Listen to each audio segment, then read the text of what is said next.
بالله من الشيطان الرجيم بسم الله الرحمن الرحيم الحمد لله رب العالمين الصلاة والسلام على سيدنا وحبيب قلوبنا وطبيب نفوسنا بالقاسم محمد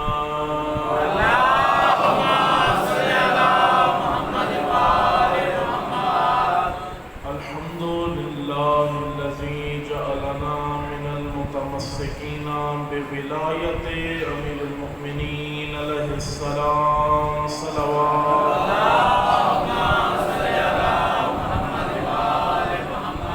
وآله الطيبين الطاهرين المعصومين.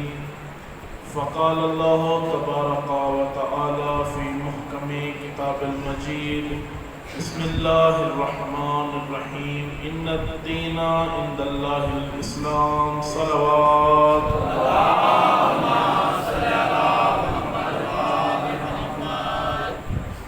پروردگار آپ سب کا اس محفل عزا میں شریک ہونا، عزاداری مظلوم کربلا میں شرکت کرنا اپنی بارگاہ میں قبول و منظور فرمائے. جتنے مریض مومنین و مومنات ہیں پروردگار سب کو بیمار کربلا کا واسطہ صحت یابی عطا فرمائے. حاجی لوار صاحب کی دختر گرامی بیمار ہیں، پروردگار ان کو بھی شفائے کاملہ نصیب فرمائے. اور جتنے مرحومین اس دنیا سے چلے گئے ہیں پروردگار ان کو جوار رحمت میں جگہ عطا فرمائے. صلوات پڑھیں محمد و آل محمد کے ساتھ.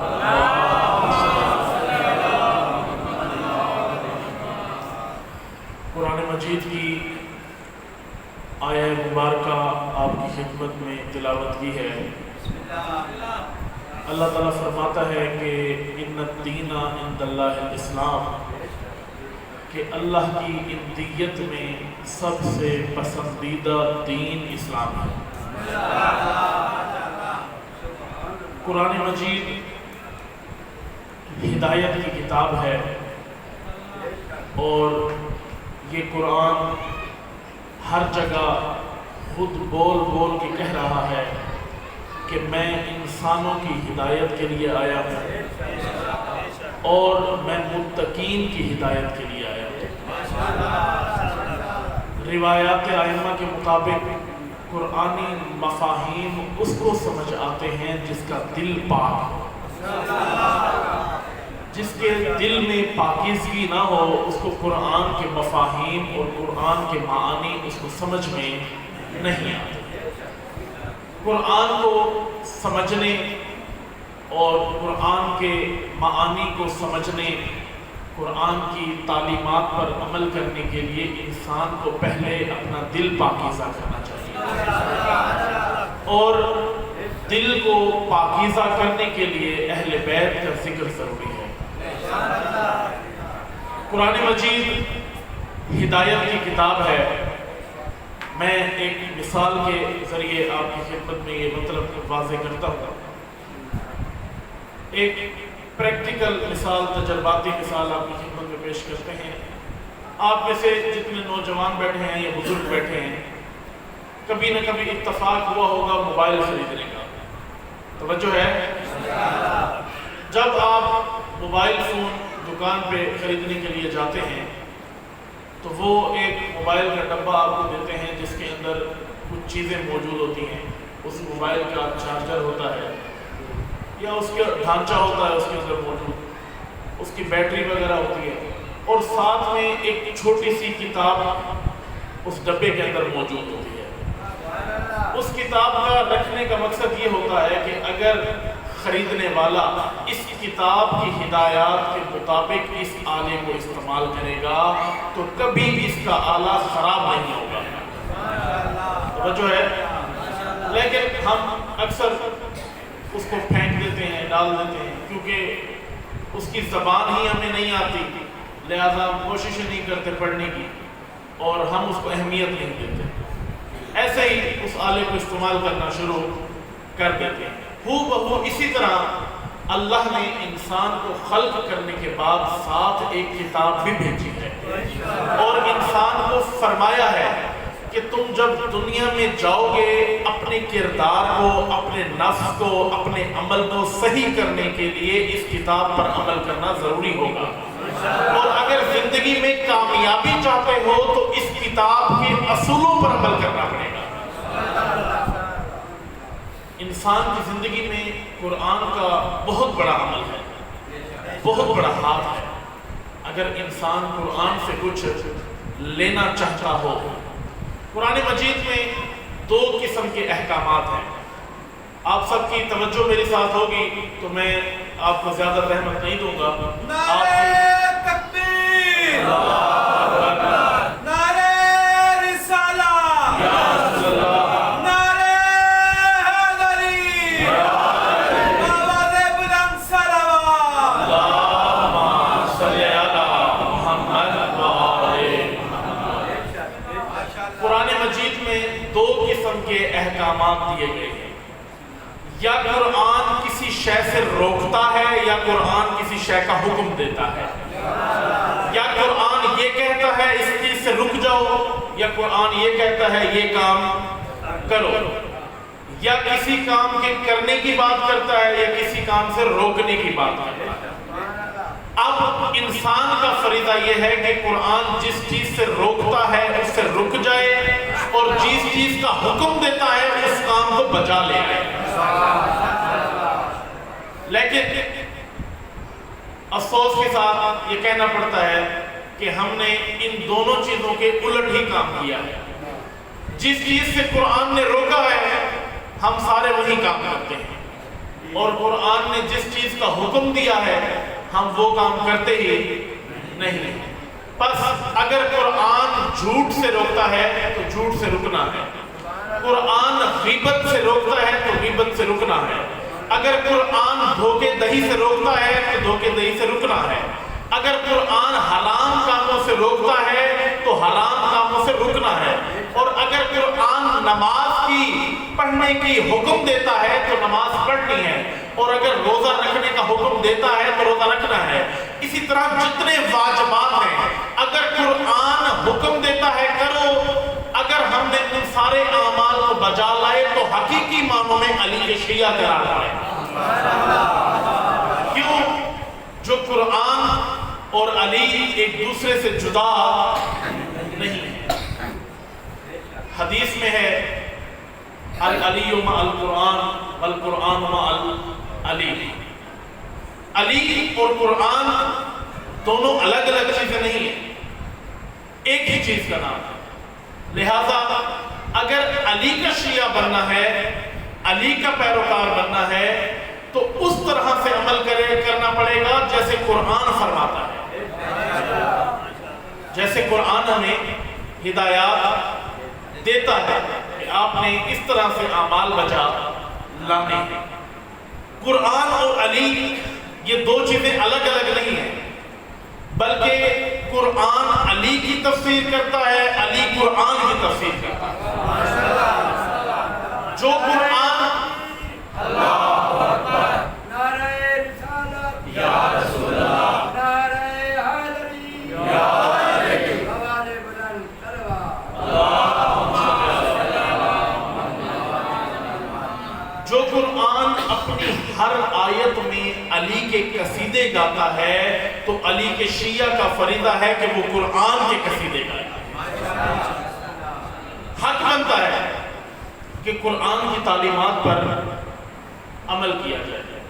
روایات میں بیان کیا گیا ہے کہ بروز قیامت 3 چیزیں اللہ کی بارگاہ میں انسان کے لیے شکوہ کریں گی۔ انسان کا شکوہ کریں گی بروز قیامت۔ اللہ کے سامنے 3 چیزیں ایسی ہیں جو انسان کا شکوہ کریں گی۔ سب سے پہلی چیز جو اللہ کی بارگاہ میں انسان کا شکوہ کرے گی وہ مسجد ہے، اور اللہ کی بارگاہ میں کہے گی کہ اے اللہ یہ تیرا بندہ اس مسجد کا پڑوسی تھا لیکن ایک بار بھی یہ تیرے گھر میں نماز کے لیے تشریف نہیں لایا۔ پہلی چیز مسجد اللہ کی بارگاہ میں انسان کا شکوہ کرے گی کہ اے اللہ اس شخص نے تیرے گھر کا حق ادا نہیں کیا۔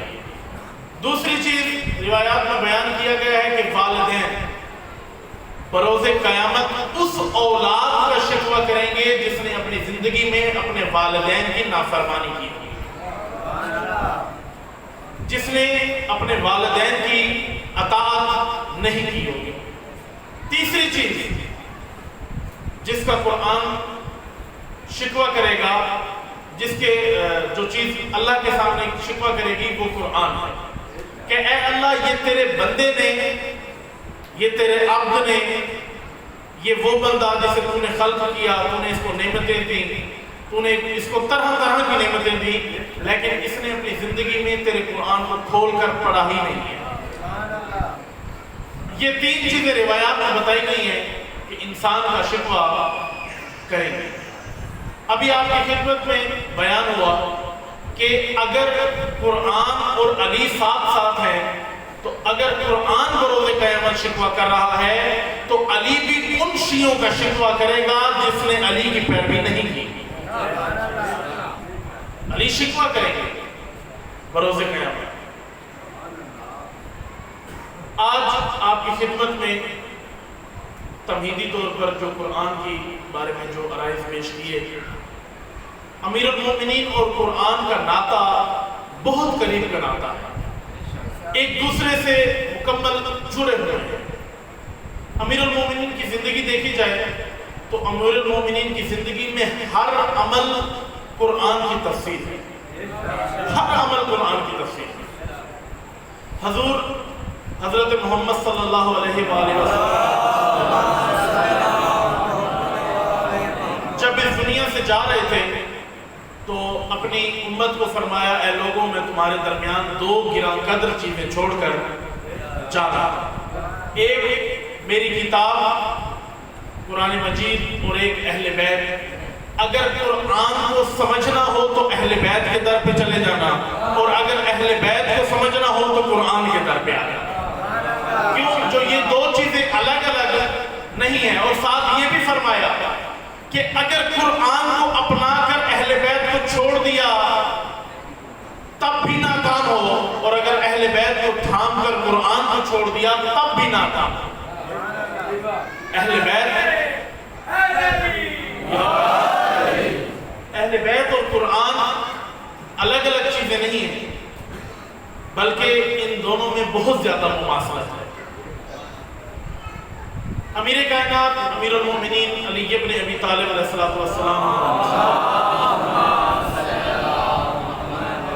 ایک دن دعا کرتے ہوئے اپنے خالق سے فرماتے ہیں کہ اے پروردگار، مجھ علی کو جس رب کی ضرورت تھی وہ رب تو ہی ہے۔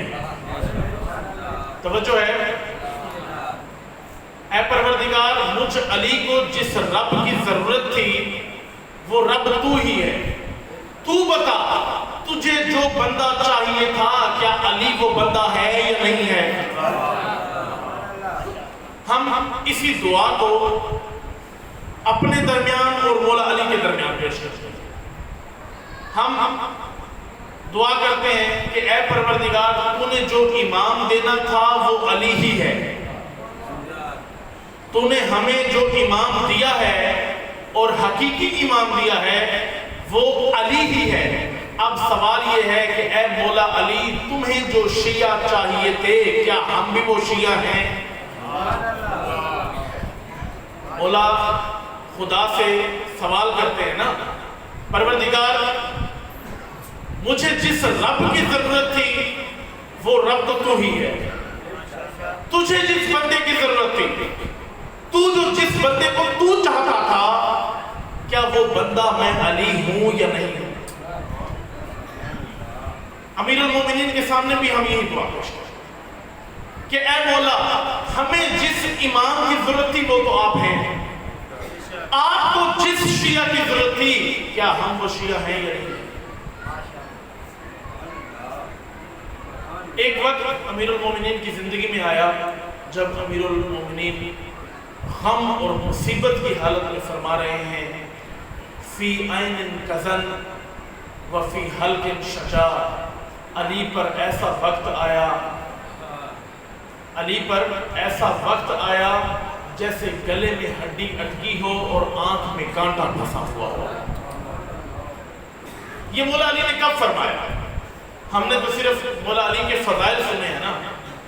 بعض علماء نے فرمایا ہے کہ تمام ائمہ میں حتیٰ کہ امام حسین علیہ السلام سے بھی زیادہ امیر المومنین سب سے زیادہ مظلوم ترین شخصیت، مولا علی بہت مظلوم شخصیت ہے۔ ہم نے تو صرف مولا حسین کے اور باقی ائمہ کے مسائل سنے ہیں نا۔ بعض علماء کہتے ہیں کہ اگر امیر المومنین کی تاریخ کو پڑھا جائے تو جتنے مصائب امیر المومنین نے جھیلے ہیں اتنے شاید کسی امام نے نہ جھیلے۔ اگر امام کو میدان میں شہید کر دیا جائے وہ کہیں بہتر ہے امام کے لیے اس سے کہ امام کے سامنے امت موجود ہو لیکن نصرت کرنے کو تیار نہ ہو۔ امام کے سامنے ہزاروں فوجی موجود تھے، امام بلاتے تھے آؤ اللہ کی راہ میں جہاد کرو، کہتے تھے مولا سردیاں ہیں، سخت سردی ہے گرمیوں میں جائیں گے۔ مولا گرمیوں میں بلاتے تھے تو کہتے تھے مولا سخت گرمی ہے تھوڑی سی سردی آ جائے تب ہم آپ کے ساتھ جائیں گے۔ یہ صورتحال دیکھ کر امیر کائنات فرماتے ہیں کہ میری یہ حالت ہو چکی تھی کہ جیسے گلے میں ہڈی اٹکی ہو اور آنکھ میں کانٹا پھنسا ہوا ہو۔ اگر ہمارے ساتھ ایسا ہو گلے میں حلق میں ہڈی پھنسی ہوئی ہو اور آنکھ میں کانٹا ہو ہماری کیا حالت ہے؟ امیر المومنین فرماتے ہیں کہ امت کا ساتھ نہ دینا علی کے ساتھ یہ حالت پیش آئی۔ پھر فرمایا خود امیر المومنین فرماتے ہیں کہ اے اللہ اے کاش میرے 10 لے کر میرا دشمن مجھے 1 دے دیتا، میرے 10 لے لو اور دشمن اپنا 1 دے دیتا۔ کیوں؟ فرمایا وہ باطل پہ ہوتے ہوئے اپنے رہبر کے مطیع ہیں اور تم حق پہ ہوتے ہوئے اپنے رہبر کے مطیع نہیں ہو۔ وہ باطل پہ ہوتے ہوئے، جھوٹ پہ ہوتے ہوئے، غلط راہ پہ ہوتے ہوئے اپنے پیشوا کی پیروی کرتے ہیں اور تم حق پہ ہوتے ہوئے اپنے پیرو، اپنے پیشوا، اپنے امام کی پیروی نہیں کرتے۔ تم نے اپنے امام کو چھوڑ دیا۔ اگر امیر المومنین کی تاریخ کو پڑھا جائے تو یقین کریں امیر المومنین سے مظلوم ترین شخصیت کائنات میں اور نہیں۔ سب سے زیادہ دکھ علی کو اس وقت ہوا جب محمد مصطفیٰ نے اپنی آنکھیں بند کر لی۔ جب آپ صلی اللہ علیہ وسلم اس دنیا سے گئے علی تنہا ہو گئے۔ جن لوگوں کو حضور کی موت کا غم نہیں تھا وہ سقیفہ میں جا بیٹھے اور جس کو حضور کی وفات کا غم تھا وہ اس غم میں 25 سال خاموشی اختیار کیے ہوئے بیٹھا۔ اور آج بھی اس مجلس میں بھی میں کہتا ہوں امیر المومنین آج بھی ہمیں پکار رہے ہیں کہ کہاں ہیں میرے شیعہ؟ جن شیعوں کے بارے میں امیر المومنین فرماتے ہیں کہ اے کاش مجھے عمار، سلیمان، مالک اشتر جیسے اور بھی ملے ہوتے۔ اکثر فرمایا کرتے تھے آئینہ آئینہ عمار، آئینہ آئینہ مالک اشتر۔ اپنے صحابیوں کو یاد کر کے امیر المومنین رویا کرتے تھے۔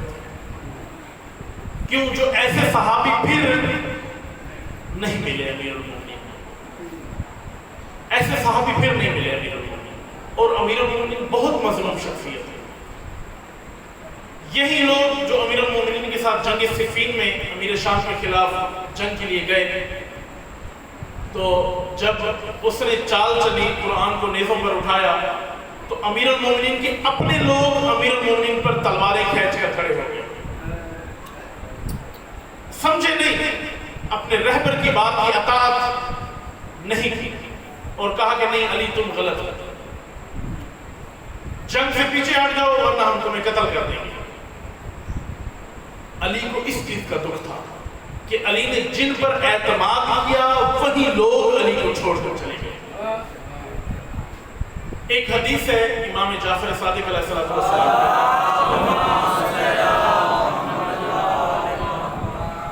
امام کا ایک صحابی ہے شکرانی، امام فرماتے ہیں اے شکرانی ان الحسن من کل احد حسن وانہ منک احسن.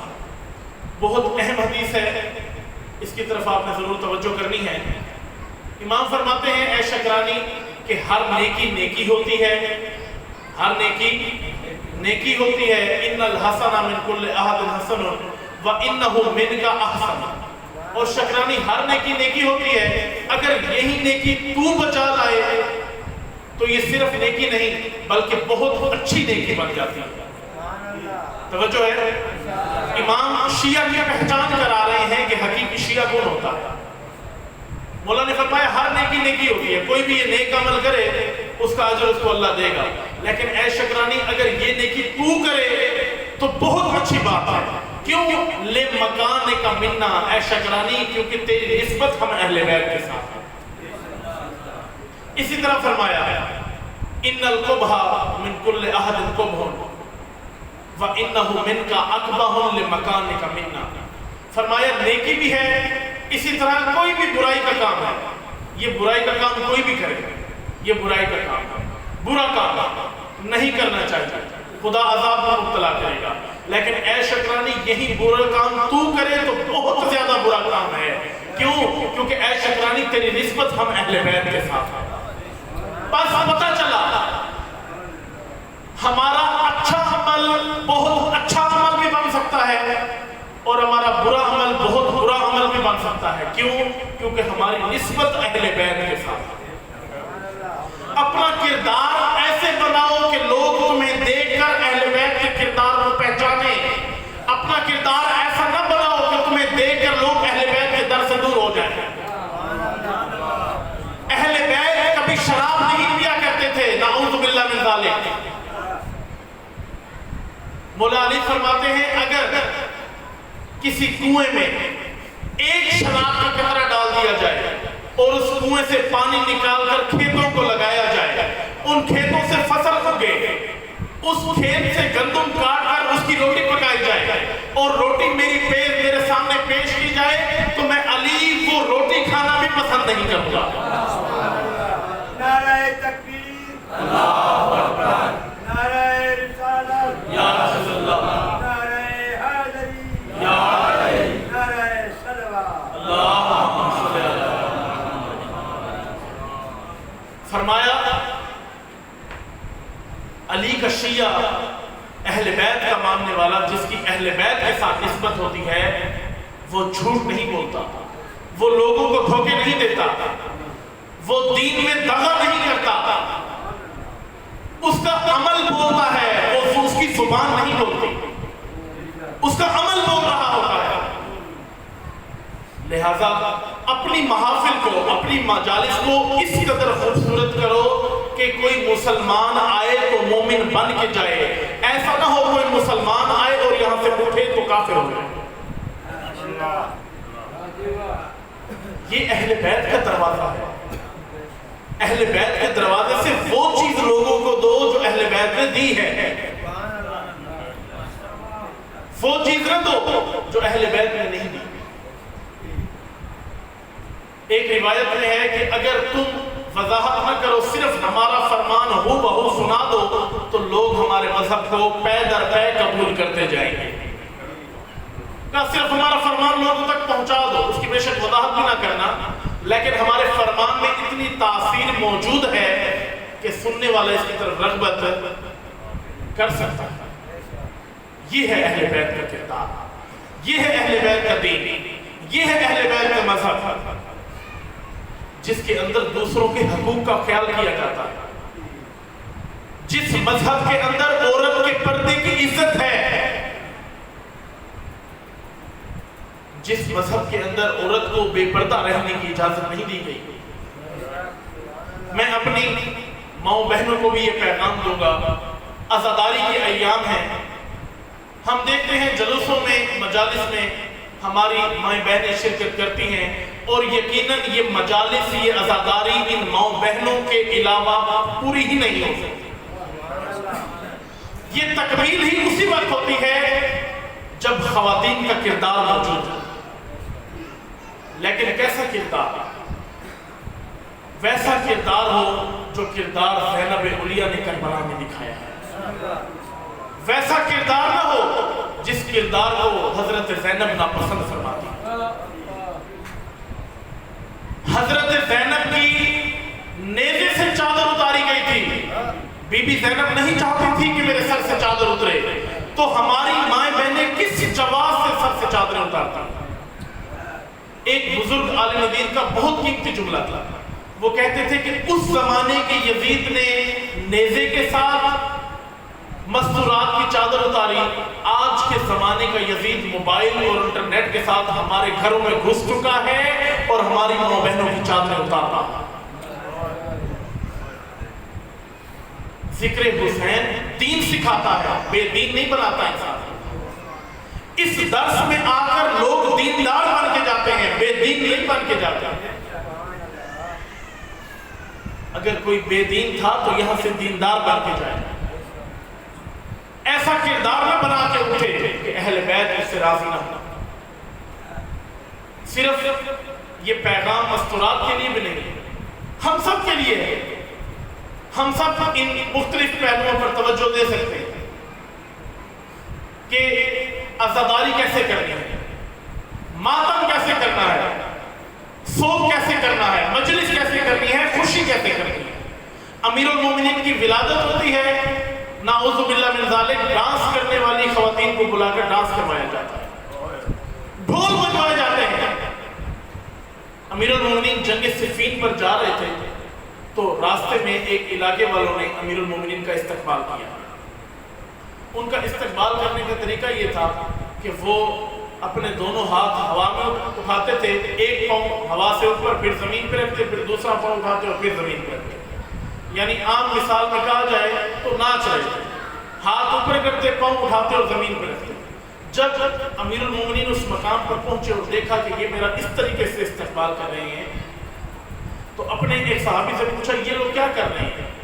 تو اس نے بتایا امیر المومنین ان لوگوں کا رواج ہے جب بڑا پیشوا، کوئی بڑا لیڈر، کوئی خلیفہ یہاں آتا ہے تو اس کا استقبال ایسے کیا جاتا ہے۔ امیر المومنین نے فرمایا اس استقبال سے نہ دنیا میں کوئی فائدہ ہوگا نہ آخرت میں جنت ملے گی، بلکہ دنیا کی تھکاوٹ ہے، آخرت کی شکاوت ہے۔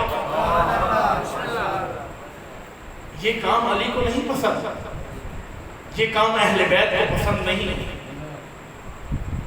اگر اہل بیت کا سچا پیروکار دیکھنا ہے تو حبیب ابن مظاہر کی سیرت کو دیکھو،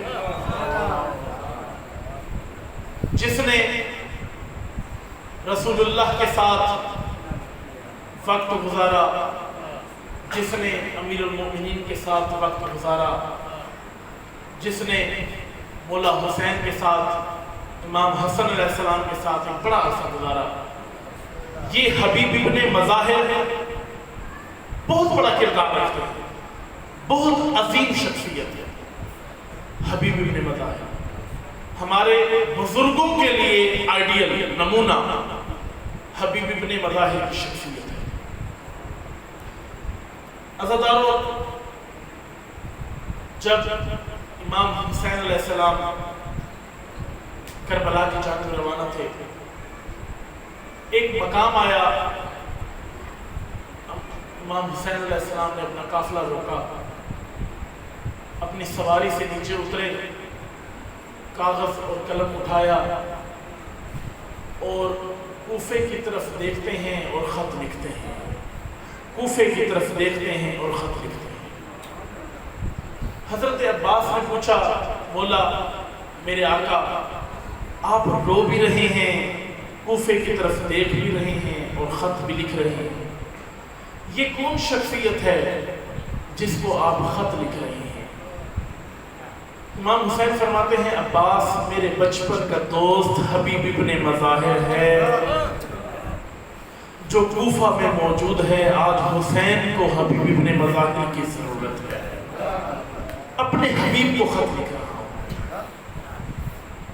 خط لکھا، کاسف خط لے کر پہنچا، جب حبیب ابن مظاہر کے دروازے پر پہنچتا ہے اس وقت حبیب اپنی زوجہ کے ساتھ بیٹھ کر کھانا کھا رہا تھا کہ خط پہنچا۔ حبیب نے خط اپنے ہاتھوں میں لیا، قاصد نے بتایا کہ امام حسین علیہ السلام کا خط ہے، ہاتھ میں نوالا تھا، نیچے گر گیا۔ خط اٹھایا، اب خط پڑھتے ہیں روتے جا رہے ہیں، خط پڑھتے ہیں روتے جا رہے ہیں، خط پڑھتے ہیں روتے جا رہے ہیں۔ حبیب کی زوجہ پوچھتی ہے، اے حبیب اگر حسین کا خط ہے تو روتے کیوں ہو؟ یہ تو خوشی کا مقام ہے، تمہارے مولا نے تمہیں خط لکھا ہے۔ حبیب کہتے ہیں، میری زوجہ اے کاش حسین خوشی کے لیے خط لکھتے۔ حسین لکھ رہے ہیں، اے حبیب میں غربت میں تمہیں یاد کر رہا ہوں، اور ایسی غربت ہے حبیب کہ زہرا کی بیٹیاں بھی حسین کے ساتھ ہیں، زینب بھی حسین کے ساتھ ہے، ام کلثوم بھی حسین کے ساتھ ہے۔ اے حبیب ہماری مدد کو آؤ۔ اب سوچا، پوچھتی ہے حبیب سے، اے حبیب اب یہ خط پڑھنے کے بعد تمہارا کیا ارادہ ہے؟ حبیب کہتے ہیں، میں اپنے قبیلے کے سرداروں سے مشورہ کروں گا، اگر انہوں نے مجھے جانے کی تجویز دی تو میں جاؤں گا، اور اگر انہوں نے کہا کہ نہ جاؤ تو میں نہیں جاؤں گا۔ جب یہ بات سنی نہ زوجہ نے تڑپ کر اٹھ پڑی اور کہا، اے حبیب مجھے تجھ سے یہ توقع نہیں تھی، اے حبیب اپنا گھوڑا مجھے دے، میں عبایا پہن کر حسین کی نصرت کے لیے جاتی ہوں۔ کیوں؟ جو قیامت کے دن میں زہرا کے سامنے شرمندہ نہیں ہونا چاہتی۔ حسین کی بیٹیاں، حسین کی بہنیں تیرا انتظار کر رہی ہیں۔ اے حبیب اگر تو نہیں جاتا تو میں حسین کی نصرت کے لیے جاتی ہوں۔ حبیب نے کہا، سبحان اللہ، اللہ اکبر، میں تمہیں آزما رہا تھا کہ تم میرے جانے سے راضی ہو یا نہیں ہو۔ حبیب نے تیاری کی، گھر والوں سے ودا کیا، اپنے قاصد کو کہا میرا گھوڑا لو اور کوفہ شہر کے باہر فلاں مقام پر جا کر رک جانا، کیونکہ کوفہ کے حالات بہت نازک تھے۔ قاصد گھوڑا لے کر کوفہ کے باہر ایک خاص مقام پر جا کر انتظار اس نے شروع کر دیا۔ چونکہ مختلف راستوں سے جانا تھا، حبیب کو تاخیر ہو گئی جانے میں۔ اب جب غلام نے دیکھا نا میرے آقا کو تاخیر ہو گئی ہے، رو رو کے گھوڑے کو کہتا ہے، اے میرے مالک کے گھوڑے، غلام کبھی مالک کے گھوڑے پر بیٹھا تو نہیں کرتے، لیکن اگر میرا مالک تاخیر ہو جائے اور اگر وہ کسی وجہ سے نہ پہنچ سکے تو میں تیری پیٹھ پر بیٹھ کر حسین کی نصرت کے لیے چلا جاؤں گا، میں حبیب کی نمائندگی میں پہنچ جاؤں گا۔ یہ باتیں کرنا تھی کہ حبیب پہنچ گئے۔ حبیب نے اپنے غلام کی باتیں سنی، کہا مرحبا مرحبا اے غلام، اس کو بھی اپنے ساتھ بٹھایا اور اب قافلہ حسینی کی طرف سفر عشق شروع کر دیا۔ حبیب چلتے جا رہے ہیں۔ امام حسین علیہ السلام نے حضرت عباس کو کہا، اپنے قافلے کی رفتار کو آہستہ کر لو۔ اب قافلے کی رفتار بہت آہستہ ہے، کبھی حسین سامنے دیکھتے ہیں، کبھی مڑ کر کوفے کے راستے میں دیکھتے ہیں، کبھی سامنے دیکھتے ہیں، کبھی مڑ کر کوفے کے راستے میں دیکھتے ہیں۔ حضرت عباس پوچھتے ہیں، مولا آپ سامنے بھی دیکھتے ہیں، کوفے کے راستے کو بھی دیکھتے ہیں، کون ہے جو آ رہا ہے؟ کہا میں نے اپنے وفادار دوست کو خط لکھا ہے، مجھے یقین ہے میرا حبیب ضرور آئے گا، مجھے یقین ہے میرا حبیب ضرور آئے گا۔ یہی باتیں کرنا تھی کہ ایک شخص نے اطلاع دی، مولا حسین دور سے گھوڑے کی نظر، دور سے گھوڑے کی ٹاپوں کی آوازیں آ رہی ہیں، ریت اٹھ رہی ہے، مٹی اٹھ رہی ہے، لگتا ہے کوفے کے راستے سے کوئی شخص تمہاری نصرت کے لیے آ رہا ہے۔ جب یہ سنا نا حسین نے تو کہا اب قافلہ روک لو۔ جب حبیب حسین ابن علی کے قریب پہنچے نا، جب دیکھا تو اپنے آپ کو زمین پر گرا دیا اور سجدے میں جا کر کہا، سبحان ربی الاعلی و بحمدہ، سبحان ربی الاعلی و بحمدہ۔ اے پروردگار تیرا لاکھ لاکھ شکر ہے کہ تو نے غلام کو آقا کی نوکری تو نے حبیب کو حسین کے لیے قربان ہونے کا موقع دیا۔ مولا حسین قریب آتے ہیں، حبیب کو اٹھایا، اس کی خاک کی مٹی کو صاف کیا، خاک پر بوسہ دے کر کہتے ہیں مرحبا اے حبیب، اے صحابی رسول مرحبا، تو نے اہل بیت کے ساتھ وفا کر دکھائی اے حبیب۔ یہ گفتگو سننا تھی کہ خیام سے آواز آئی، کیا ہمارا مدد کرنے والا حبیب کوفہ سے پہنچ گیا ہے؟ کیا زینب کی آس پہنچ گئی ہے؟ یہ سننا تھا حضرت حبیب کا۔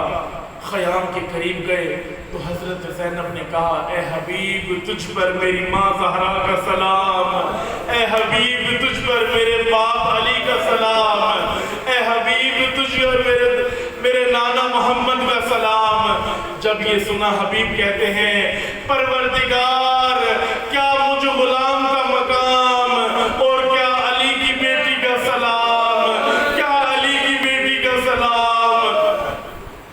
اللہ لعنت اللہ علی الظالمین فسيعلم الذين ظلموا أي منقلب ينقلبون.